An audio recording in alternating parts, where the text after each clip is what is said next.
Assalamualaikum warahmatullahi wabarakatuh. Perkenalkan saya Hafiz Said Muhammad dengan NIM K002508 dari SGD B5 dan hari ini saya akan menjelaskan tentang anatomi. Nah, contoh yang pertama itu skenario pertama. Saat kegiatan bermain, Rusdi seorang anak laki-laki usia 4 tahun tiba-tiba berhenti berlari karena sesak nafas dengan bibir dan ujung jari tampak kebiruan. Rusdi kemudian berjongkok beberapa saat hingga kondisinya membaik. Ibunya menyampaikan bahwa sejak bayi anak sering mengalami kebiruan terutama saat menangis atau lelah dan pernah didiagnosis dengan tetralogi overload. Nah, pertanyaannya itu jelaskan sirkulasi fetal atau fetal circulation. Lalu ada jelaskan salah satu gangguan akibat gagalnya penutupan fetal setelah lahir. Yang terakhir ada jelaskan vaskularisasi arteri dan vena jantung. Oke, baik yang pertama. Saya akan menjelaskan tentang sirkulasi fetal. Nah, sirkulasi pada janin ini dirancang unik karena paru-paru itu sebelum berfungsi untuk pertukaran gas, sehingga oksigen sepenuhnya didapat dari ibu melalui plasenta. Nah, aliran massa oksigennya itu darah yang kaya akan oksigen atau O2 akan mengalir dari plasenta menuju tubuh janin melalui vena umbilicalis. Nah, darah tersebut kemudian melewati saluran pintas yang bernama ductus venosus agar dapat melintas hati dan langsung masuk ke vena cava inferior untuk menuju jantung. Nah, setelah masuk ke atrium dextra atau jantung atrium bagian kanan, nah sebagian besar darah langsung melewati lubang di sekat antara atrium yang disebut foramen ovale yang akan menuju ke atrium sinistra. Nah, mekanisme ini meminta sirkulasi paru agar darah kaya oksigen bisa segera dipompa oleh ventriculus sinister ke aorta dan didistribusikan ke seluruh tubuh, terutama otak. Nah, darah yang tetap berada di ventrikel kanan akan dipompa ke arah paru melalui trunkus pulmonalis. Namun karena resistensi pembuluh darah paru janin sangat tinggi, bagian besar darah tersebut dialirkan ke aorta descendens melalui saluran pintas lain bernama ductus arteriosus. Nah, akhirnya darah yang sudah rendah oksigen akan kembali ke plasenta melalui sepasang arteri umbilicalis yang dibersihkan dan diisi kembali dengan nutrisi serta oksigen. Oke. Nah, lalu selanjutnya yang gangguan gagal penutupan struktur fetal itu ada beberapa. Yang pertama itu ada patent ductus arteriosus. Nah, patent ductus arteriosus ini terjadi ketika ductus arteriosus tetap terbuka setelah lahir dan terus menghubungkan trunkus pulmonalis dengan aorta descendens. Nah, biasanya saluran ini tutup dengan jaringan ikat yang disebut ligamentum arteriosum putali. Nah, kegagalan penutupan ini menyebabkan terjadinya kebocoran darah dari kiri ke kanan, left to right shunt, di mana darah yang sudah kaya akan oksigen dari aorta kembali mengalir kepada paru-paru. Hal ini meningkatkan beban jantung dan dapat menyebabkan bising jantung atau murmur. Nah, oke. Lalu yang terakhir ada vaskularisasi arteri dan vena jantung. Jantung membutuhkan suplai darah yang sangat tinggi untuk bekerja memompa darah. Nah, nutrisi ini diberikan melalui pembuluh jantung koroner. Nah, untuk sistem arterinya, pembuluh darah arteri utama berasal dari pangkal aorta ascendens yang tepat di atas katup aorta. Nah, yang pertama itu ada arteri coronaria sinistra. Ini tuh punya dua cabang besar, yaitu ada ramus interventricularis anterior yang berjalan di sulcus interventricularis anterior serta ramus circumflexus yang melingkari jantung. Nah, secara klinis, LAD adalah tempat yang paling sering mengalami penyumbatan pada kasus serangan jantung. Lalu ada arteri coronaria dextra. Nah, ini berjalan di sulcus coronaris sisi kanan dan memiliki cabang penting seperti ramus nodi SA, ramus migralis dextra, dan ramus interventricularis posterior yang menentukan dominasi jantung seseorang.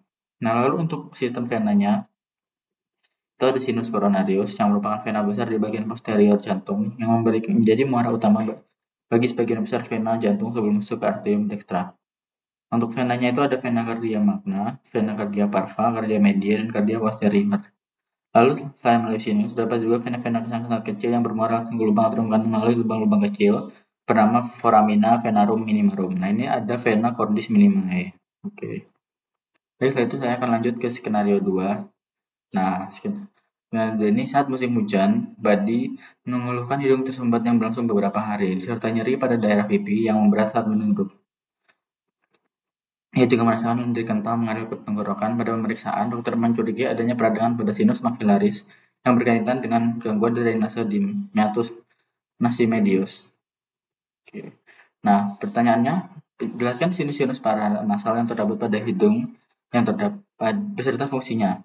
Lalu sebutkan perbaikan meatus nasi dan lubang muara drainase masing-masing sinus. Dan yang terakhir, jelaskan mengapa sinus maxillaris lebih sering mengalami sinusitis dibandingkan sinus lainnya. Oke, yang pertama, saya akan menjelaskan tentang sinus paranasalis. Nah, sinus paranasalis itu adalah rongga-rongga yang berisi udara yang terletak dalam tulang atau tengkorak di sekitar rongga hidung atau kafum nasi. Terdapat 4 pasang yang utama, yaitu ada maxillaris atau antrum humori, ada sinus frontalis, ada ethmoidalis, dan sphenoidalis. Nah, untuk yang maxillaris ini merupakan sinus yang terbesar dan terletak dalam korpus mandibula. Untuk yang frontalis itu terdapat di os frontal, tepat di atas mangkal hidung dan area dahi.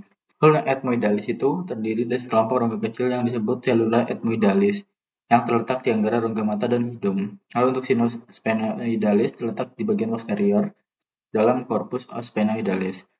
Lalu untuk fungsi utamanya itu secara fisiologis, sinus berfungsi untuk meringankan beban tulang belakang tengkorak karena berupa rongga udara, memberikan resonansi suara sehingga manusia terdengar lebih khas, melembabkan dan menghangatkan udara yang dihirup sebelum masuk ke paru-paru, dan memproduksi mukus untuk menjebak partikel asing yang kemudian dialirkan ke hidung melalui gelak hilia. Nah, lalu untuk selanjutnya ada pembagian meatus dan mode drainase. Nah, dinding lateral hidung memiliki struktur yang bernama concha nasalis, yang ada superior, medial, dan inferior, yang akan membagi rongga hidung menjadi beberapa saluran udara yang disebut meatus.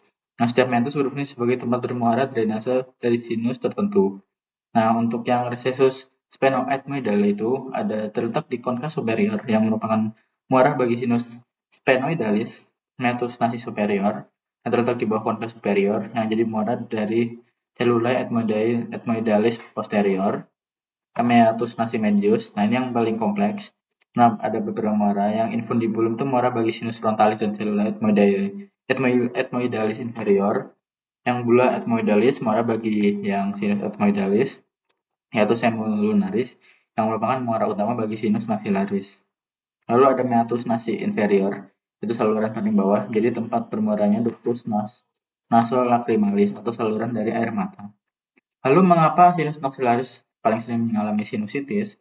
Nah, sinus maxillaris memiliki kerentanan paling tinggi terhadap infeksi dibandingkan sinus lainnya. Karena yang pertama itu ada letak dari lubang drainasenya yang tidak menguntungkan. Nah, berdasarkan anatomi dinding lateral, nah, lubang drainase sinus maxillaris ini terletak di bagian superior dari dinding medial sinus tersebut. Artinya ketika manusia berada dalam posisi tegak, cairan mukus tidak bisa keluar begitu saja dengan bantuan gravitasi. Mukus harus didorong keluar atau ke atas oleh gerakan cilia epitel yang bisa keluar menuju meatus nasi medius. Nah, karena melawan gravitasi, pembersihan sinus maxillaris sangat bergantung pada kesehatan sel cilia. Jika seseorang mengalami infeksi virus atau alergi, cilia dapat rusak dan gerakannya melambat. Nah, hal ini menyebabkan mukus terjebak di dasar sinus, mengental, dan menjadi media pertumbuhan bakteri yang ideal. Nah, seperti yang terlihat pada sistem tadi, meatus nasi medius adalah saluran yang sangat sibuk karena menerima drainase dari banyak sinus-sinus tadi. Dan jika terjadi peradangan, saluran sempit ini akan tersumbat paling awal, sehingga drainase langsung berhenti total. Oke, baik, sekian dari saya. Mohon maaf jika ada kesalahan. Wassalamualaikum warahmatullahi wabarakatuh.